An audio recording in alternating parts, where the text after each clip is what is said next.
Well, we're back, and this chore is as done as it's going to get. I don't think I'll really worry about the front trees. There's only 2 of them, and for all the effort this took, it's not going to be fun doing this tomorrow with the paper, but this was no fun.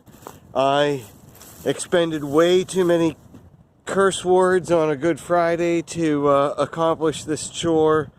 Again, just using tar paper, step ladder, but it's super windy today, so it was a Three Stooges episode back here with just me trying to put this all together, not blown away myself. So I'm not going to show any of that video, but here we are. These bags are all tied down. I can't wrap them up anymore. This was a lot more work than I thought it would be. And let's see, maybe that top bag there I have to do.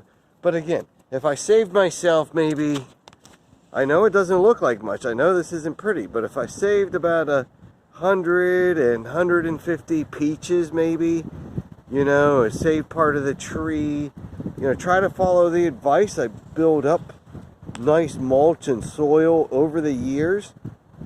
I'm not going to mulch this now, even though a frost is coming, because I've done this a number of years, and in my experience, when I mulch too high here on nights where I'm afraid to freeze like this, then I believe that the mulch absorbs too much,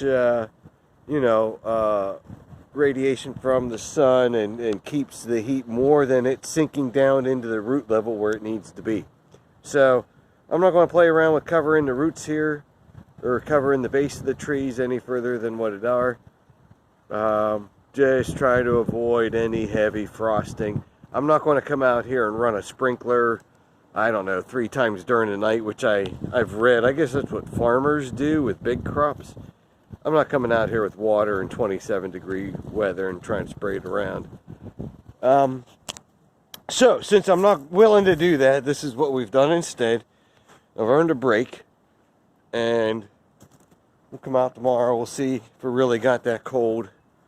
See how it goes. And again, I'm only doing this really because I do have the materials around. They'll be reusable, and I have the time and energy to do it too. So if none of those things were in part of the puzzle here today, I wouldn't be doing this, because these trees have been growing for quite a while, and come what may, you know, you do what you can, but sometimes, you know, if you can do a little extra, do it. It helps to get and stay prepared. All right, Build and Grow 21. Come back again. Like, subscribe, dislike, however you feel. Comment and critique too. Okay?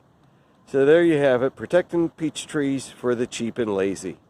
Well, cheap and too lazy to go to the store. How's that?